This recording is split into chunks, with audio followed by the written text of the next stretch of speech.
వరదరం విష్ణుం శశివర్ణం చతుర్భుజం ప్రసన్నవదనం ఝాయేత్ సర్వవిఘ్నోపశాంతయే. కాలము నిన్నేమియూ చేయలేదు, నిరంతరము నన్నే స్మరించుచు భజింపుము. ప్రభువు యొక్క అమృతతుల్యములకు వచనములు ఎంతగా విన్ననూ నాకు తనివి తీరలేదు. నా శరీరం పులకితమయ్యను, మనస్సు ఆనంద వీధిలో విహరించెను. ఆ సుఖం కేవలం మనసునకు చెవులకే తెలియను, నాలుకతో దాన్ని వర్ణించలేము. ప్రభు సౌందర్య వైభవం కేవలం కన్నులకే ఎరుక, కానీ అవి చెప్పలేవు, వాటికి మాటలు రావు. నన్ను అనేక విధముల సమాధానపరిచి సంతోషపరిచి ప్రభువు మరలా తన బాల్య క్రీడలు చేయసాగెను. ప్రభువు కన్నులలో నీరు నింపుకొని బొంగమూతితో తల్లివైపు చూసి ఏడవసాగెను. తల్లి అతనికి ఆకలేనిదని గ్రహించి హృదయానికి హత్తుకొనెను, తన ఒడిలోనికి చేర్చుకొని పాలియసాగెను. శ్రీ రఘునాథుని మనోహర లీలలో కీర్తించసాగెను. సుఖప్రదుడు మంగళస్వరూపుడు అయిన త్రిపురారి విలక్షణమైన వేషం ధరించి అనుభవించే సుఖంలోనే అయోధ్యలోని స్త్రీ పురుషులందరూ సర్వదా నిమగ్నులై ఉండరి. ఖగరాజా, ఒక్కసారి స్వప్నంలో అయినను ఆ సుఖం లేసమాత్రము అనుభవించే సజ్జనులు బ్రహ్మానందమును కూడా కోరుకొనరు. గరుడ, నేను కొద్ది కాలం వరకు అయోధ్యలోనే ఉంటుని.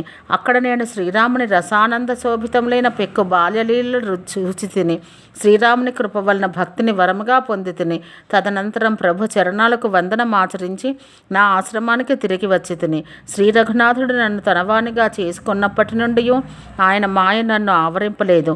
శ్రీహరి మాయ నన్ను ఆడించిన రహస్య చరిత్రను నేను వర్ణించి తిని. ఓ ఖగరాజా, ఇప్పుడు నేను నా అనుభవాలు తెలుపదను వినము.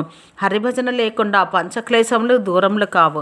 శ్రీరాముని దయలేనిదే ప్రభు మహిమను గూర్చిన జ్ఞానం లభ్యం కాదు. అతని మహిమ తెలియనిదే ప్రభువుపై విశ్వాసం కుదురుకొనదు. విశ్వాసం లేనిదే ప్రేమ కలగదు. తైలం లేనిదే జలమునకు చిక్కదనం రానట్లు ప్రీతి స్నేహం లేనిదే భక్తి దృఢం కాదు. గురువు లేనిదే జ్ఞానం లభ్యమగున. వైరాగ్యం లేకుండా జ్ఞానం సంభవమా? వేద పురాణములు పేర్కొన్నట్టు హరిభక్తి లేనిదే సుఖం ప్రాప్తించదు. నాయనా గరుడ, సహజమైన సంతోషం లేనిదే శాంతి లభ్యం కాదు. ప్రాణాలకు తెగించి ఎన్ని ప్రయత్నాలు చేసినా నీరు లేనిదే నావ నడవజాలదు. తృప్తి లేనిదే కామవాసనలు నశింపవు. వాంఛలున్నంత వరకు స్వప్నంలో కూడా హాయి చేకూరదు. శ్రీరాముని భజింపనిదే కోరికలు నశించవు. భూమి లేనిదే చెట్టు నిలదొక్కుకొనున. తత్వజ్ఞానం లేనిదే సమభావం అసంభవం. ఆకాశం లేకుండా అవకాశం ఉండున. నిశ్చయాత్మకమైన శ్రద్ధ లేనిదే ధర్మాచరణం సాధ్యం కాదు. పృథ్వీతత్వం లేని ఎడల గంధం లభించిన. తపస్సు లేనిదే తేజస్సు విస్తరిల్లున. జలతత్వం లేనిదే ప్రపంచంలోని రుచి ప్రాప్తించిన. జ్ఞానులకు సేవలు చేయనిదే శీలం ఏర్పడిన. అగ్నితత్వం లేనిదే రూపం లభించదు. ఆత్మానందం అభావమైనచో మనస్సు స్థిరం కాదు. వాయుతత్వం లేనిదే స్పర్శ సంభవం కాదు. విశ్వాసం లేనిదే ఏదియూ సిద్ధింపదు.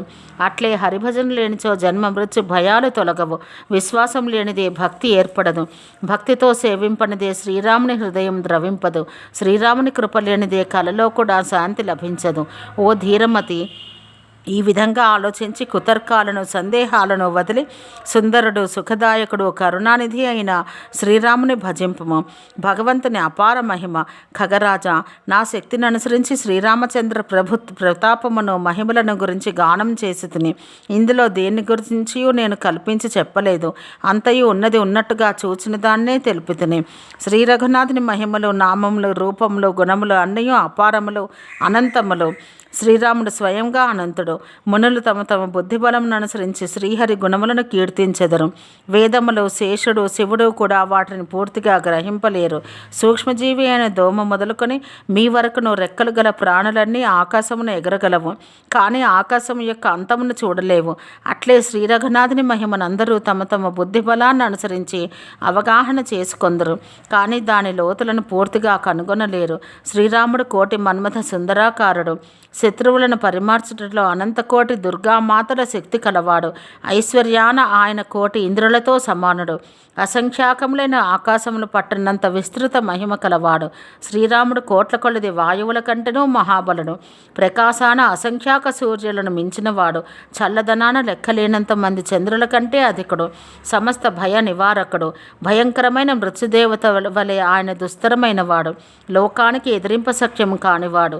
దుర్గమమైన వాడు, అంతము లేనివాడు. 100 కోట్ల అగ్నిదేవతల కంటేనూ ప్రబలడు.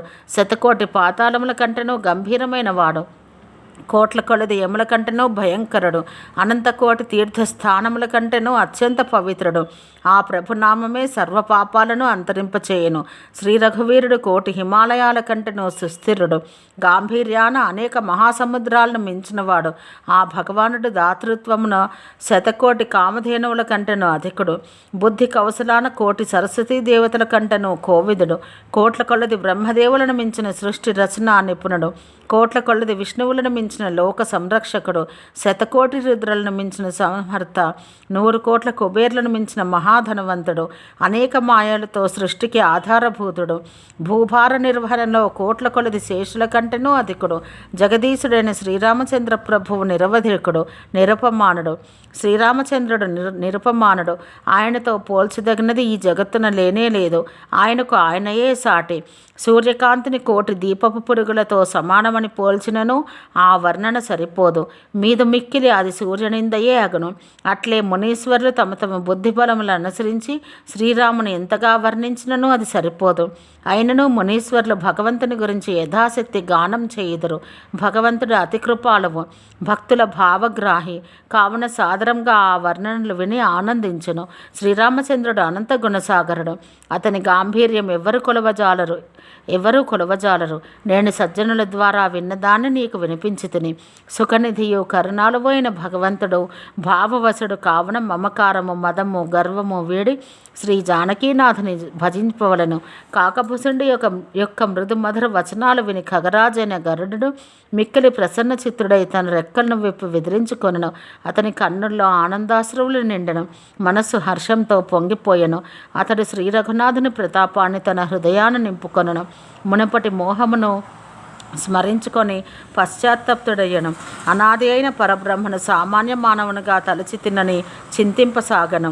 గరుడు కాకభుసుండి చరణాలకు పదే పదే ప్రణమిల్లి అతన్ని శ్రీరామునితో సమానుగా భావించి ప్రేమవిహ్వలుడయ్యను. ఎవరైనను బ్రహ్మ మహేశ్వరుల ఎంతటి గొప్పవారైనను గురుకృప లేనిదే తరింపలేరు. గరుడు పలుకుచున్నాడు, నాయన సంశయ సర్పదష్టుడనైన నన్ను అనేక కుతర్కములు బాధించుచుండను.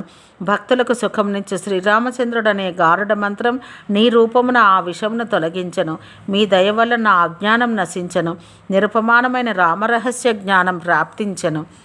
ఓం శాంతి శాంతి శాంతి.